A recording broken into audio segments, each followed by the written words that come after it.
Good morning, everyone. I am meteorologist Matt Bullock. We are going to be talking about the tropics and then also the unsettled weather patterns. So, before I get started, I'd like to see where you guys are tuning in or how's your weekend been. Pretty much, there's a lot going on with the weather. For us here at home, we're going to see a little bit higher rain chances, especially for this afternoon and continuing for the work week. And then the tropics, we got Hurricane Franklin off the Atlantic and then Tropical Depression 10. So let's talk about the tropics. Here we go. First one is Hurricane Franklin, still a Category 1 hurricane. Sustained winds at 90 miles per hour. But this system is entering an area where there's low wind shear and extremely warm water. So anything for hurricane development, you need the two things: extremely warm water and that low wind shear. So we're expecting Franklin to rapidly intensify. Again, the new models updates have come in. They're expecting Franklin to rapidly intensify to a Category 4 major hurricane by tomorrow afternoon with sustained winds at 130 miles per hour. Luckily, though, this system will be no impact here at home, but it will bring some dangerous rip currents along the Carolina coastline. So that's something to keep in mind. Along with that, some rough surf. We're expecting waves, especially by Tuesday and Wednesday, between 5 to 9 feet along the coastline. So some big waves and that rip current coming through. Not only that, we have Tropical Depression 10. It's starting to set its way back towards the southeast at 5 miles per hour. So kind of near the Gulf of Mexico and also Western Caribbean. So this system still battling wind shear, so still a tropical depression, but this system is expected to hook back towards the north. Once it enters the Gulf of Mexico, it's going to enter that extremely warm water, low wind shear environment, and it's expected to strengthen into a tropical storm sometime this evening. That next name is Idalia, and as it continues to push further north along the Gulf of Mexico, continue to intensify as a Category 1 hurricane, and then potentially making landfall along the Florida Gulf Coast and start to hook towards the northeast, bringing some torrential downpours for our neck of the woods with tropical storm force winds.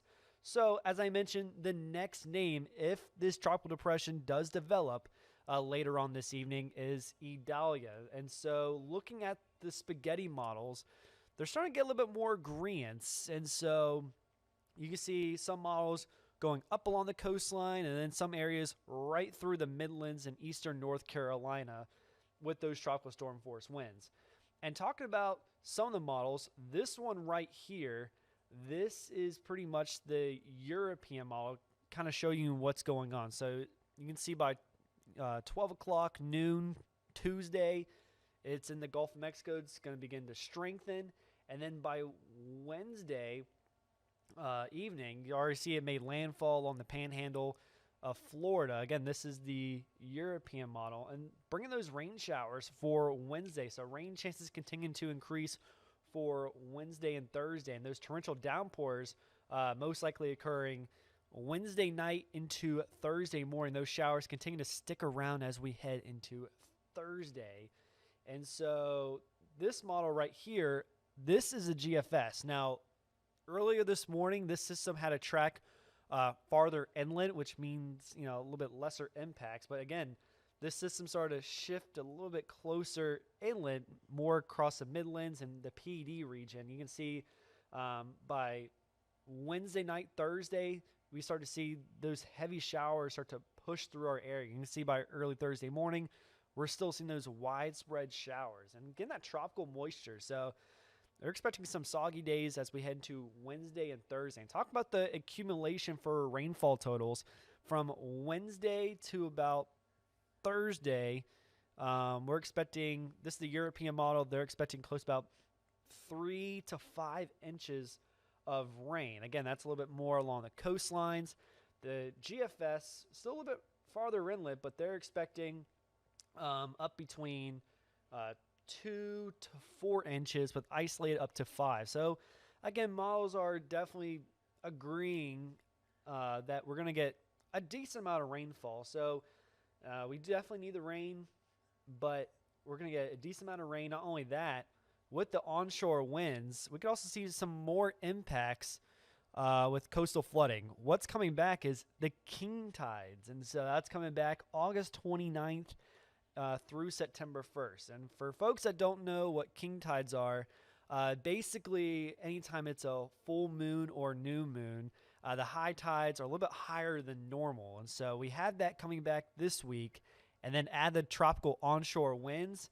That's going to intensify the effects of these king tides, and that will cause those coastal flooding in those poor drainage areas. And so, again, with the tropical impacts possible Wednesday, Thursday, you could see some more flooding impacts. Again, it's still too early to determine the exact strength and the duration because, again, the only two models are coming in are the GFS and European. Once we get about 72 hours, we get the short-term model inputs in, and that gives us a better estimate on what to expect. And talk about those rain chances. Let me tell you.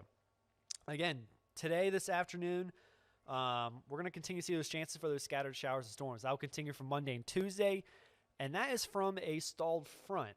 And rain chances at the moment for Wednesday and Thursday, 60 to 70% chance. But if those models continue to show more agreeance and not really much changing, we're probably going to bump that up to 80 to 90 as we get closer. Because, again, a lot can change with the models. But for now, a really high chance for showers for Wednesday and Thursday.